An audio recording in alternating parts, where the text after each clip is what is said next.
Bismillahirrahmanirrahim. Bismillahirrahmanirrahim. Salatu wassalamu ala rasulillah. Asyhadu an la ilaha illallah wahdahu la syarikalah wa asyhadu anna Muhammadan abduhu wa rasuluh la nabiyya wa la rasul ba'dah. Amma ba'd, para pendengar, kembali kami bisa menyapa Anda di 95 FM Radio SKN Al Bayan dan Asmaul Husna TV, dan juga di streaming, web streaming ataupun aplikasi streaming Radio SKN Al Bayan. Alhamdulillah, kembali kami bisa menghadirkan program kajian Kitab Usul Iman yang akan disampaikan oleh Ustadz Faisal Mistam PDI Hafizullah Ta'ala.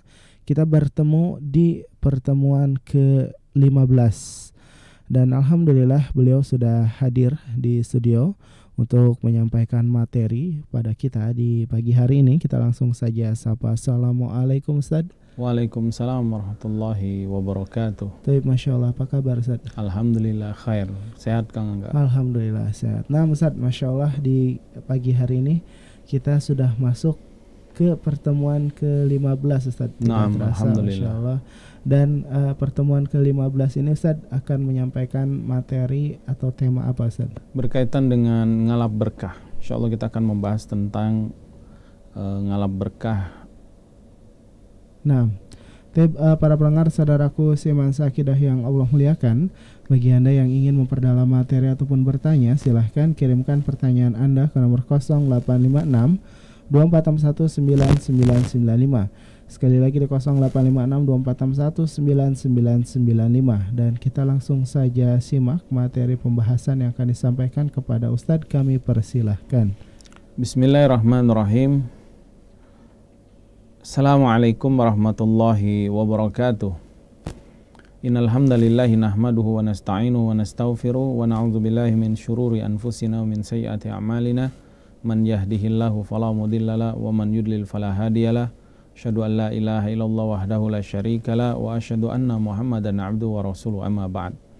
Allahumma 'allimna bima yanfa'una wanfa'na bima 'allamtana wa zidna ilma. Rabbi shrah li sadri wa yassir li amri wahlul 'uqdatam min lisani yafqahu qawli.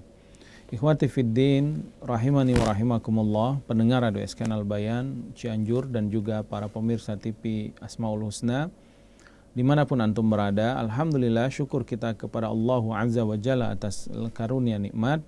Salat serta salam kita aturkan kepada Nabi kita Muhammad sallallahu alaihi wasallam, kepada keluarga beliau, kepada anak cucu beliau, zuriyah beliau, dan juga kepada para sahabat beliau ajma'in semuanya. Taib ikhwati fiddin, kita akan lanjutkan pembacaan kitab Usulul Iman fi Dha'il Kitab Sunnah yang ditulis oleh para ulama.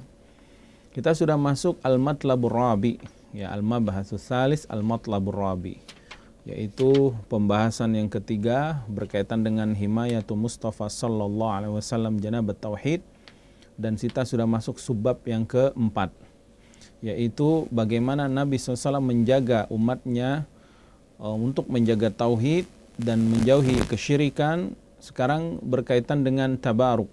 Qalu hafizahumullahu ta'ala fi kitabihim Al-Matlabur Rabi at-tabarruku bil ashjari wal ahjari wa nahwiha. Pembahasan yang ke subbab yang keempat, yaitu ngalap berkah dengan pohon, dengan batu-batu atau selainnya. Jadi para ulama di sini membahas tentang bagaimana syariat mengalap berkah atau mencari berkah, ya. Di mana mencari keberkahan ini bagian dari yang disyariatkan, ada syariatnya. Tetapi ada juga cara-cara ngalap berkah yang dilarang, bahkan itu termasuk kesyirikan. Sehingga akan kita lihat nanti Rasulullah SAW menjaga umatnya jangan sampai jatuh ke dalam kesyirikan dalam perihal ngalap berkah ini. Karena mencari keberkahan ini bagian dari ibadah. Dan ibadah nggak boleh kita berikan kepada selain Allah, dan tidak boleh kita beribadah kecuali yang Allah perintahkan, yang Allah syariatkan. Kemudian qalu, mereka berkata, ma huwa at-tabarruk? At-tabarruk huwa talabul barakah. Tabarruk itu dari barokah. Barokah yubariku, tabarruk, ya, mencari berkah, ya. Talabul barakah atau bahasa kita ngalap berkah, ya, nyari berkah, nyari barokahnya. Wa talabul barakah la yakhlu min amrain. Kemudian kata para ulama, ngalap berkah ini ada dua jenis, ada dua macam, ya. Yang pertama, an yakuna tabaruk bi amrin syar'iyyin ma'lumin. yaitu ngalap berkah yang disyariatkan, yang dibolehkan, bahkan dianjurkan. Ya. Ini yang pertama. Yang kedua, an yakuna tabaruk bi amrin ghairi masyru'. Dan yang kedua adalah ngalap berkah yang dilarang, yang tidak disyariatkan. Ya. Adapun yang pertama, tabaruk atau ngalap berkah yang disyariatkan, mislu Al-Quran. Kata para ulama, seperti engkau mencari berkah dengan Al-Quran. Maka ini dianjurkan dan sangat disyariatkan. Ya.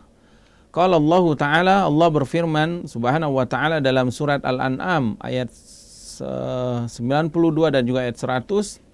Allah menetapkan, mengatakan, wa hadza kitabun anzalnahu mubarakun.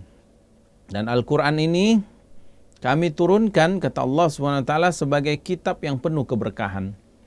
Maka Al-Quran ini berkah, mencari berkah dengan Al-Quran disyariatkan. Setiap orang yang bermuamalah dengan Al-Quran, hakikatnya dia sedang mencari keberkahan dengan Al-Quran tersebut. Baik dari membacanya, menghafalnya, mentadaburinya, mengamalkannya, serta mendakwahkannya. Ini semua bagian dari mencari keberkahan. Ya. Famin barakatihi, dan apa sih berkahnya Al-Quran? Kata para ulama, di antara keberkahan Al-Quran yaitu hidayatuhu lil qulub. Al-Quran ini bisa memberikan hidayah ke dalam hati kita. Naam, dengan Al-Quran ini menyemangati hati kita, memberikan ketenangan ke dalam hati. Membaca kisah-kisah orang terdahulu yang soleh, yang Allah tolong, menyenangkan hati kita, memberikan ketenangan, memberikan motivasi lagi untuk semakin bersabar, istiqomah dalam beramal soleh. Kemudian membaca perintah-perintah Allah, memotivasi kita untuk melakukannya. Karena setiap perintah Allah pasti ada ganjaran yang besar di baliknya. Ada kebaikan-kebaikan yang akan kita dapatkan, kebahagiaan-kebahagiaan yang akan kita terima, kemudian kesenangan-kesenangan yang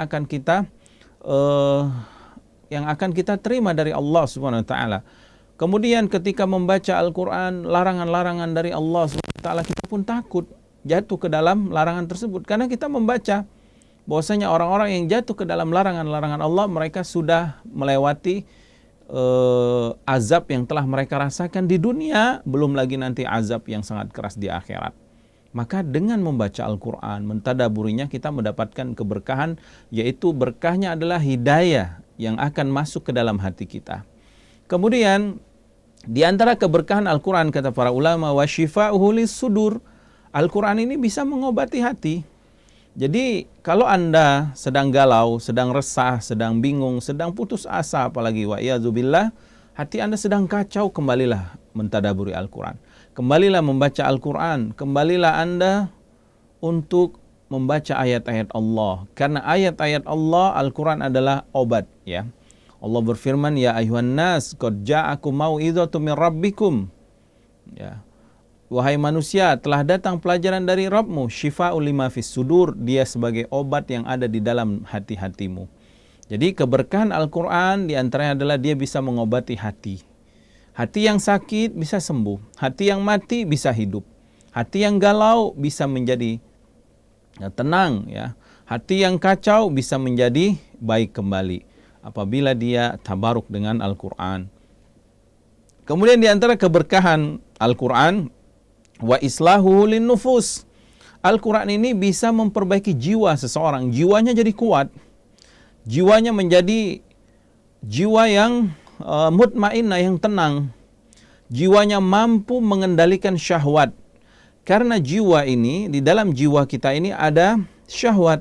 Yang syahwat ini bisa menggiring kepada kerusakan, kehancuran. Ya. Syahwat ini ya dia cenderung kepada hal-hal yang diharamkan Allah. Tetapi jiwa ini juga memiliki ketakwaan. Nah, yang menyuburkan, memenangkan, menguatkan tentara jiwa seorang hamba hanya Al-Quran. Karena jiwa ini ruh, dan Al-Quran Allah sebut sebagai ruham minhu. Al-Quran ini adalah ruh dari Allah. Al-Quran ini adalah ruh, maksudnya mampu menghidupkan jiwa manusia. Ya. Karena itu keberkahan Al-Quran bisa menguatkan, mengokohkan, menenangkan jiwa seorang hamba. Dengan kuatnya jiwanya, maka hawa nafsunya akan terkendali. Sehingga dia tidak akan mudah jatuh lagi ke dalam kemaksiatan dan dosa. Kemudian di antara keberkahan jiwa wa tahdzibuhu lil akhlaq, dia bisa memperbaiki akhlak seseorang, ya. Dari hati yang sehat, tadi hati yang sembuh, jiwa yang kuat, tampaklah pancaran iman dalam anggota tubuhnya, akhlak yang mulia. Dia akan berakhlak dengan Rabb-nya Allah Azza wa Jalla, dengan anggota tubuhnya, dengan hati dan anggota tubuhnya, jasmani rohaninya beribadah tulus ikhlas hanya kepadanya. Dia akan mendirikan sholat, dia akan menunaikan zakat, dia akan melaksanakan puasa, dia akan menunaikan haji dan umroh, dia akan melakukan ketaatan-ketaatan di mana itu adalah hak Allah Subhanahu wa taala. Dia mengikhlaskan semua ibadahnya. Ya, kemudian dia juga akan berakhlak kepada orang tuanya, berakhlak kepada Rasulnya sallallahu alaihi wasallam, dia akan mencintainya. Kemudian dia akan berakhlak kepada kepada orang tuanya, kepada gurunya, kepada semua manusia. Ya. Dari mana itu? Keberkahan itu dari keberkahan Al-Quran yang dia tadaburi, yang dia pelajari, yang dia amalkan. Ila ghairi dzalika min barakatihil katsira, dan di antara keberkahan-keberkahan lainnya, kata para ulama, yang sangat banyak sekali. Naam, keberkahan Al-Quran ini tidak bisa kita hitung lagi, karena begitu banyak keberkahannya. Dan para ulama tadi menyebutkan keberkahan-keberkahan yang sangat penting, yaitu yang berkaitan dengan hati, jiwa, dan akhlak seseorang. Kemudian yang kedua, an yakuna tabaruk bi amrin ghairi masyru'. Nah, ini penjagaan Rasulullah SAW terhadap tauhid dan juga menjauhi mereka dari syirik, yaitu mencari berkah selain dari yang disyariatkan, selain dari yang Allah syariatkan. Di antaranya contohnya tabaruk bil asjar, mencari berkah dengan pohon. Nggak boleh ngalap berkah dengan pohon, pohon apapun itu, ya, kecuali yang memang Allah syariatkan, ya, bahwa di pohon itu ada keberkahan misalkan, ya, di buah itu ada, dari buah itu ada keberkahan, di buah itu atau di makanan itu ada obat, yang Allah syariatkan baru boleh, ya. Kalau yang tidak Allah syariatkan maka tidak boleh. Wal ahjar, apalagi batu-batu, patung-patung, ya, atau benda-benda kuno, ya, kita ngalap berkah dengan benda-benda kuno yang tidak disyariatkan, maka ini termasuk kesyirikan. Artinya dia sudah mengharap kepada sesuatu selain Allah Subhanahu wa taala. Wal kubur, atau ngalap berkah di kuburan, karena nggak disyariatkan, ya. Bahkan Rasulullah SAW melarang, ya, melarang kuburnya dijadikan tempat perayaan, ya, tempat orang untuk merayakan perayaan, ya. Nanti kita akan lihat yang berkaitan dengan hukum yang berkaitan dengan ziarah kubur, ya, atau hukum yang berkaitan dengan kuburan, ya. Di antaranya Rasulullah sallallahu alaihi wasallam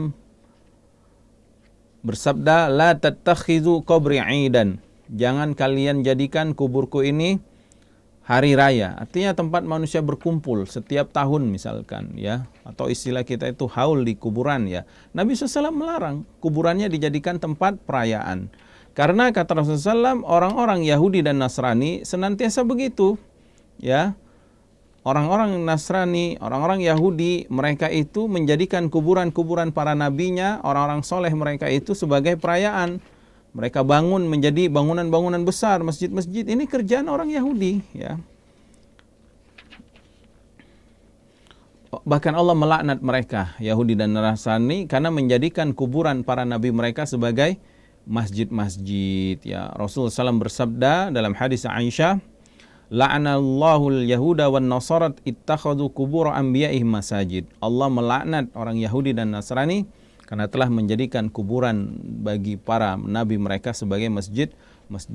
Maka dilarang ngalap berkah yang tidak disyariatkan, ya, yaitu di kuburan-kuburan. Wal iqab, wal kibab, atau di kubah-kubah, bangunan-bangunan yang dibangun nggak tahu ini kuburan atau enggak.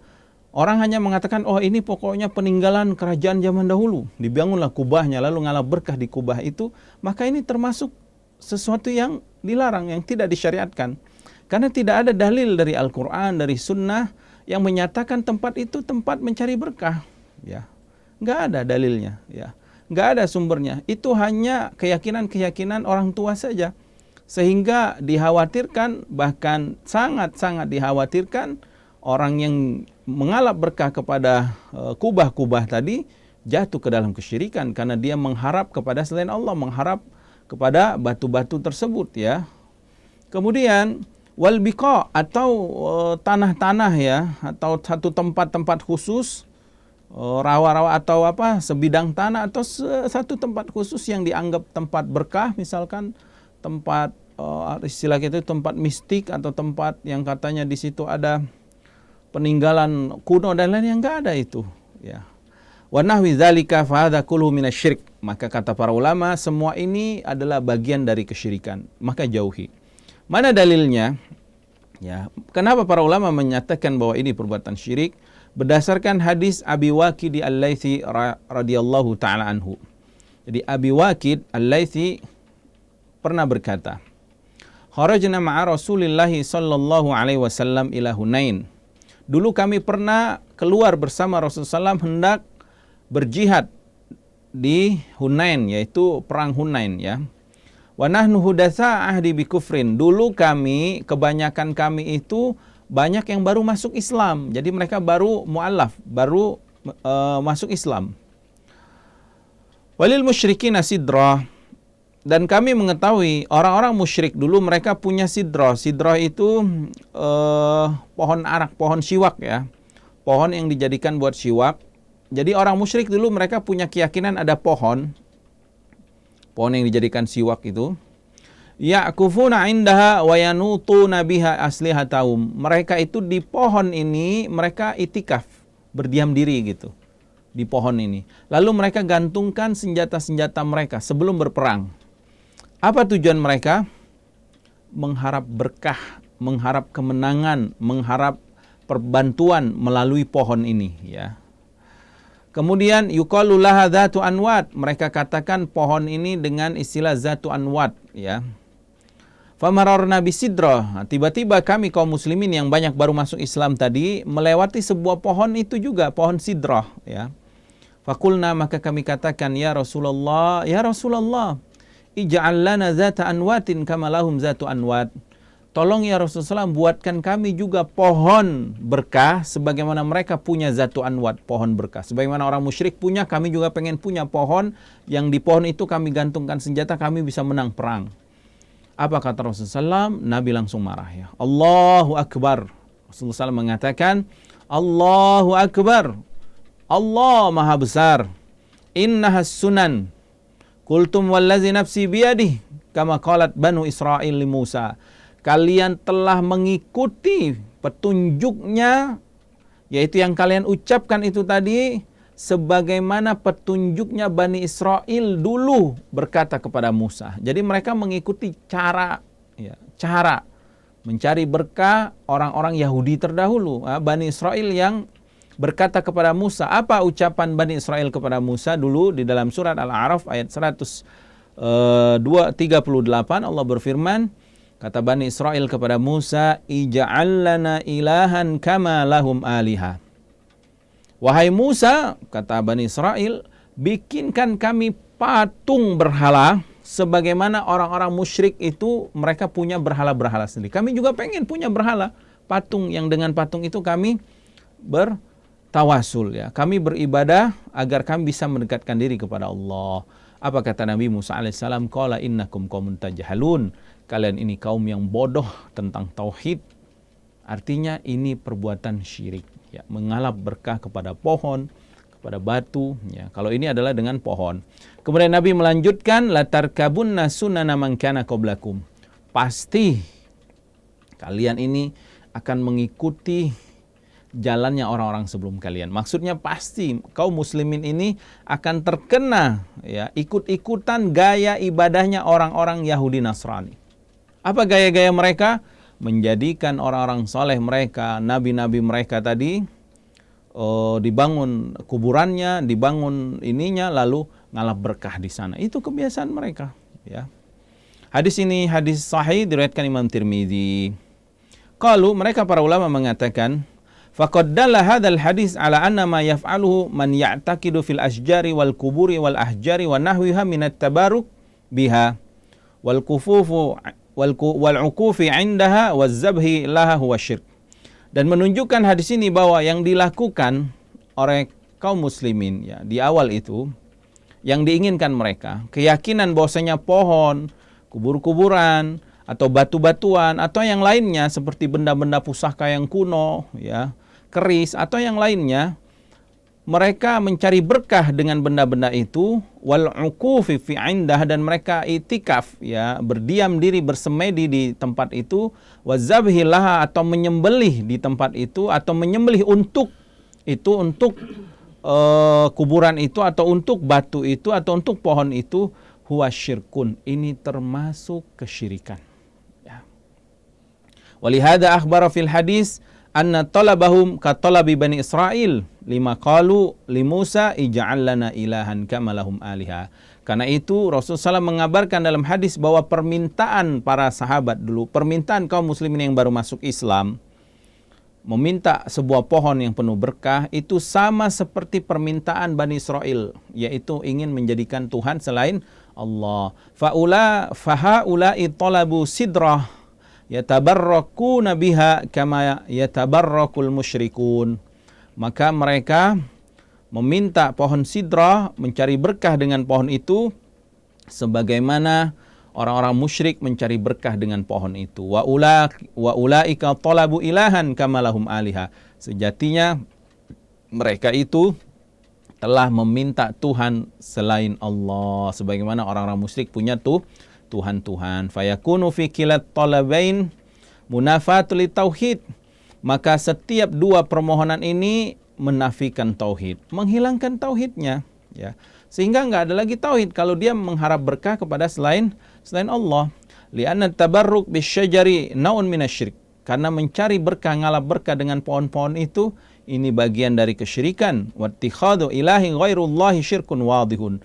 Dan menjadikan Tuhan selain Allah merupakan syirik yang jelas-jelas kesyirikannya. Wa fi qauli sallallahu alaihi wasallam fil hadis, adapun ucapan Rasulullah SAW dalam hadis, la tarkabunna sunana man kana qablakum, yaitu kalian pasti akan mengikuti jalan-jalan orang sebelum kalian, maksudnya Yahudi dan Nasrani. Isyarat, ini sebuah tanda, ila anna syai'an min dzalika sayaqa'u fi ummati sallallahu alaihi wasallam, bahwasanya kejadian ini akan terjadi. Naam, kejadian ini akan terjadi. Dan sungguh banyak ya kaum muslimin saat ini menjadikan kuburan-kuburan tempat mereka berkumpul ya. Kuburan-kuburan tersebut diagung-agungkan, bahkan mereka ngalap berkah di kuburan tersebut. Wa iyadzubillah. Wa qad qala dzalika alaihi salatu wassalam nahiyan wa muhadziran, dan Nabi kita yang mulia sallallahu alaihi wasallam sudah melarang dengan larangan yang keras ya terhadap perbuatan ini. Taib. Kita masuk subbab yang kelima, al-matlabul khamis. Qalu, para ulama mengatakan ya, subbab yang kelima, an-nahyu an a'mali tata'allaq bil kubur, yaitu larangan-larangan amalan-amalan yang berkaitan dengan ziarah kubur. Jadi kita akan membahas amalan-amalan yang berkaitan dengan kuburan ya. Qalu, mereka mengatakan, laqad kana al-amru fi sadril Islam ala man'i ziyaratil kubur liqurbi ahdihim bil jahiliyah himayatan lihim at-tauhid wasiyanatil janabih. Sungguh dulu Rasulullah SAW di awal-awal dakwah beliau, di awal-awal dakwah Nabi Muhammad SAW, Nabi melarang ziarah kubur. Jadi awal-awal dakwah Rasulullah SAW melarang ziarah kubur, Nabi larang. Kenapa? Karena saat itu mereka masih dekat dengan amalan-amalan orang-orang jahiliyah, ya, di mana orang-orang jahiliyah terbiasa mereka ya untuk datangi kuburan-kuburan yang kuburan itu adalah berhala mereka. Ya, di antaranya adalah Latta ya. Di mana Latta itu adalah kuburan orang soleh, pembuat roti di Mekah yang menyediakan roti buat orang-orang berhaji lalu meninggal, lalu dibuat kuburannya di Taif. Lalu mereka sembah itu, mereka bikin berhalanya, berhala Latta. Nah, ini kebiasaan orang-orang musyrik jahiliyah. Maka Nabi di awal-awal melarang ya para sahabat yang baru masuk Islam untuk ziarah kubur. Himayah, menjaga para sahabat jangan sampai ikut-ikutan seperti orang jahiliyah, orang musyrik ya. Walamma hasunal iman wa azuma sya'nuhu fin nas wa rasakha fil qulub wa tadahat barahin at-tauhid wa inkashafat syubhat asy-syirk. Nah, ketika iman para sahabat sudah baik kemudian keagungan tauhid sudah tegak ya di hadapan manusia, kemudian tauhid itu telah berakar di hati kaum muslimin dan sudah jelas tentang tauhid dan sudah hilang segala perkara-perkara syubhat tentang syirik, ja'at masyru'iyyati ziyaratil kubur muhaddada ahdafuha muwaddaha maqasiduha. Maka setelah itu Nabi anjurkan, ya. Nabi anjurkan untuk ziarah kubur. Maka dibolehkan ziarah kubur setelah adanya larangan. Mengapa? Karena sudah kuatnya pondasi iman kaum muslimin. Jadi ketika tauhid mereka sudah kuat, iman mereka sudah kuat, mereka sudah jelas tentang tauhid, mereka sudah tahu tentang syirik, baru Nabi SAW menganjurkan untuk ziarah kubur. Ya. Fa'an Buraidah. Tetapi ziarah kubur ini kata para ulama, ziarah kubur yang terbatas tujuan dan juga sangat jelas tujuannya. Jadi ketika kita ziarah kubur itu punya tujuan yang sangat jelas dan tujuannya pun terbatas. Nah, kita akan lihat nanti apa yang dikatakan oleh para ulama dalam masalah ini. Fa'an Buraidah ibn Hasib, ya, Hasib. Dari Buraidah radhiyallahu taala anhu qala Rasulullah SAW, Nabi SAW bersabda, nahaitukum an ziyaratil kuburi fazuruha. Dulu aku melarang kalian ziarah kubur. Sekarang silakan kalian ziarah. Nah, ini hadis diriwayatkan Imam Muslim. Hadis ini sahih dalam Sahih Muslim. Jadi kata Rasulullah SAW, dulu aku larang, sekarang ziarahlah kalian. Al-amru, ada sebuah kaidah dalam usul. Al-amru ba'dan nahi tufidul ibaha. Perintah setelah adanya larangan ini menunjukkan hukumnya apa sih? Hukumnya boleh. Boleh saja, bukan sunnah, bukan wajib. Tapi perintah di sini, al-amru di sini tufidul ibaha, menunjukkan bolehnya ziarah kubur. Jadi boleh ziarah kubur, ya. Wa an Abi Hurairah radhiyallahu taala anhu qala Nabi SAW, dan dari Abi Hurairah Rasulullah SAW bersabda, zurul kubura, ziarahlah kubur kalian, fa innaha tudzakirul maut. Karena dengan berziarah itu akan mengingatkan kematian. Nah, ini salah satu tujuan yang kita sebutkan tadi. Tujuan ziarah kubur terbatas. Yang pertama, tujuannya mengingat kematian. Dengan kita berziarah kubur, mendatangi ziarah kubur, kita ingin kita mengingat kematian. Ya. Wa an Abi Sa'id Al-Khudri radhiyallahu ta'ala anhu qala Rasulullah SAW. Begitu juga hadis Abu Sa'id Al-Khudri, Rasulullah SAW bersabda, inni nahaitukum an ziyaratil kubur fazuruha fa inna fiha ibrah.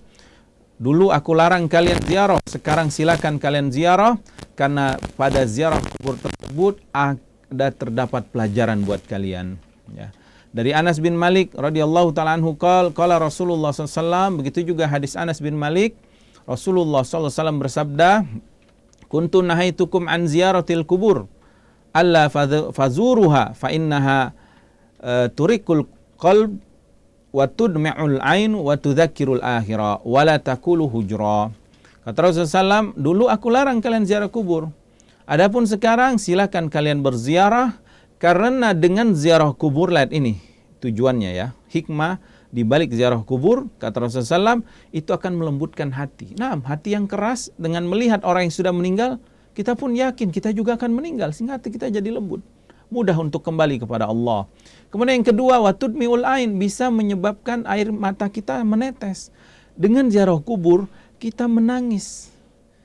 Menangisnya bukan bersedih ya, mengingat kenangan-kenangan lalu, tetapi menangisnya kita juga akan meninggal. Sedangkan bekal yang akan kita bawa masih kurang. Ya.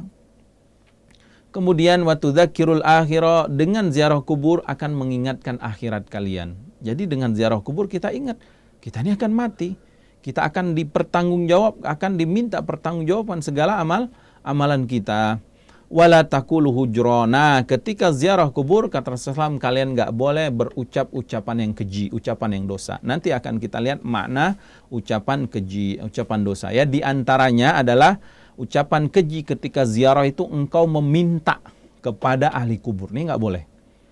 Memohon, ya. Contoh misalkan, wahai mbah kubur, berikan saya rejeki. Ini enggak boleh. Wahai mbah kubur, berikan saya pertolongan. Enggak boleh.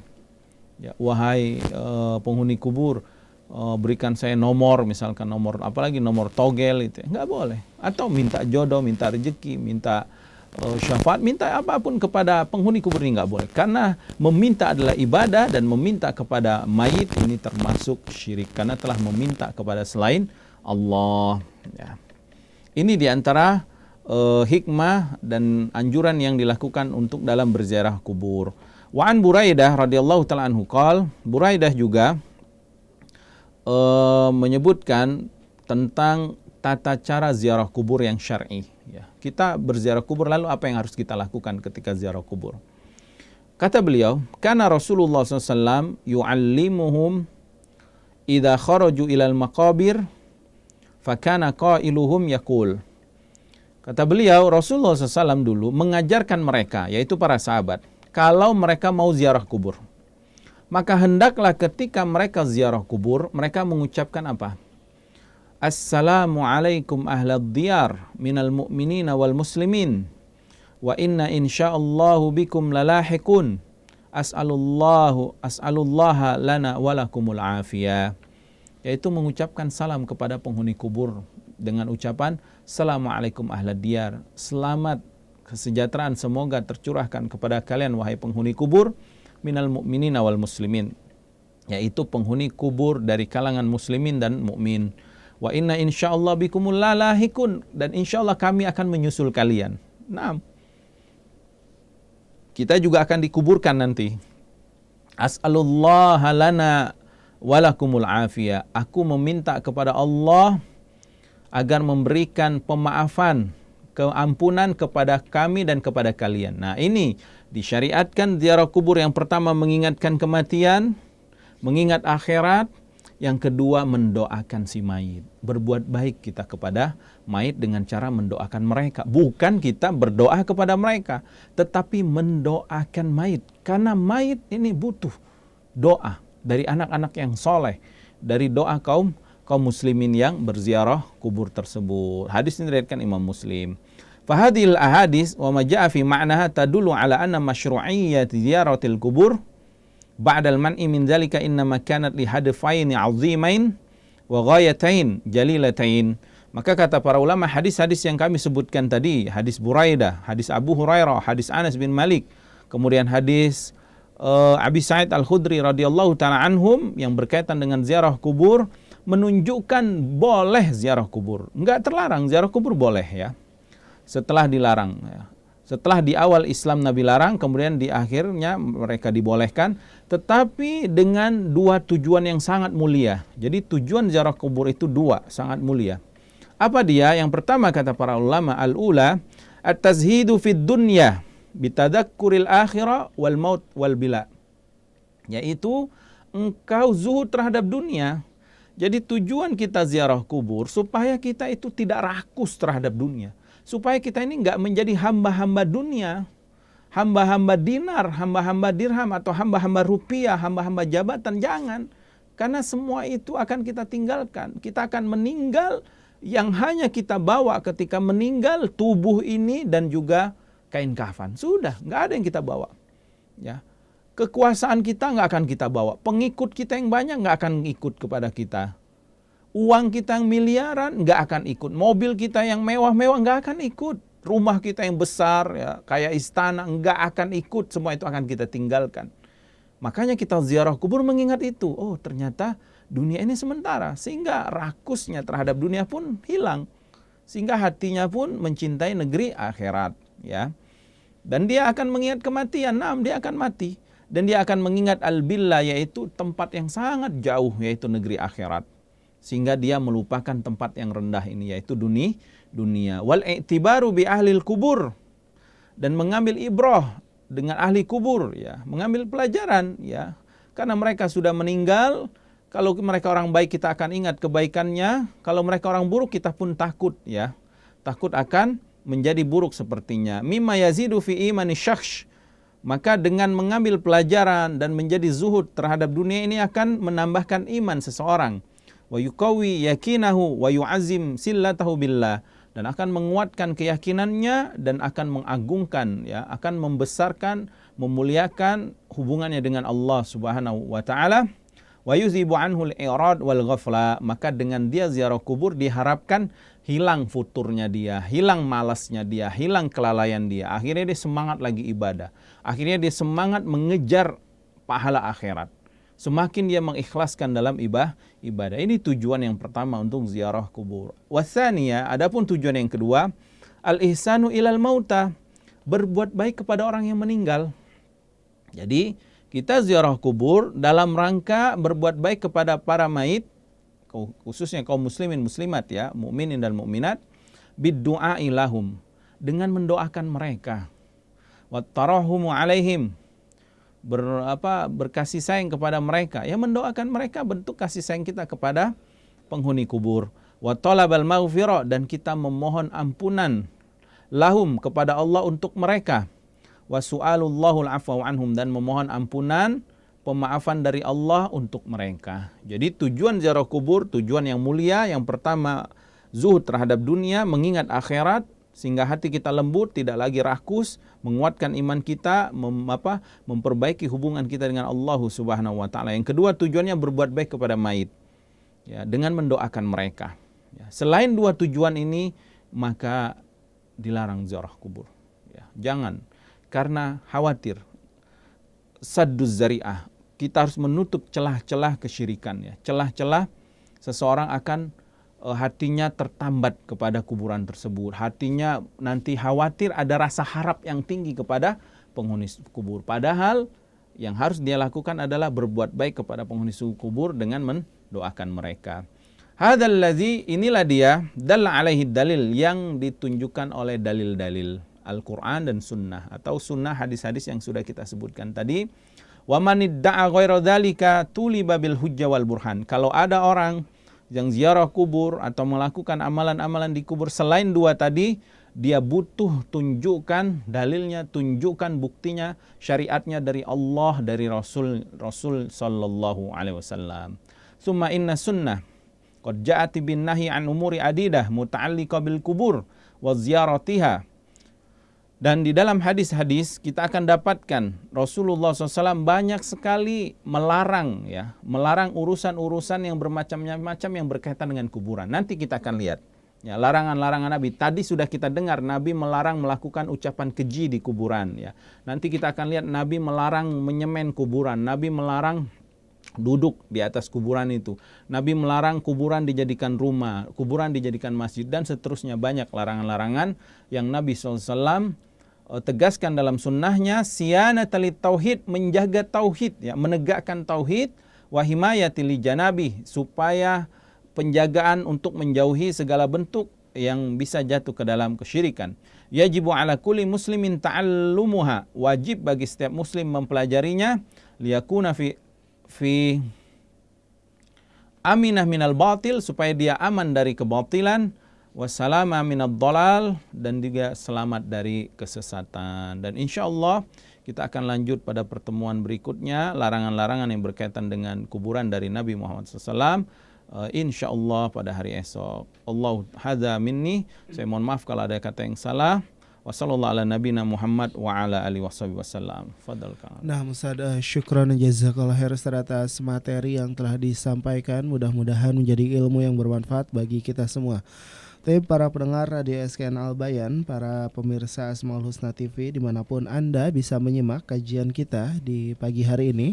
Alhamdulillah kita telah mendengarkan materi yang insya Allah bermanfaat bagi kita semua. Dan para pendengar, untuk selanjutnya kami akan mengundang Anda berinteraksi bersama. Silahkan apabila ingin memperdalam materi, kirimkan pertanyaan ke nomor 085624619995.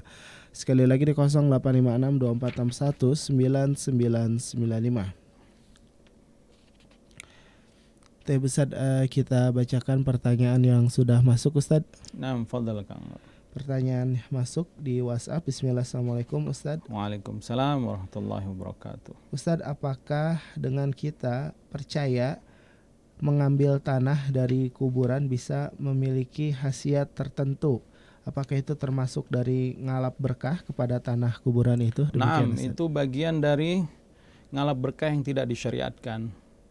mengambil tanah, meyakini tanah ini bisa memberikan manfaat atau bisa memberikan mudarat, ini bagian dari kesyirikan. Karena tidak disebutkan oleh syariat bahwa tanah ini walaupun dia hanya sebab, tetapi nggak ada syariatnya. Ya. Apabila seseorang meyakini tanah ini mampu memberikan manfaat mudarat, ini syirik. Tapi kalau dia meyakini hanya sebab, yang memberikan hanya Allah, ini ada sebab, tapi tetap dia jatuh ke dalam perbuatan yang tidak disyariatkan. Ya.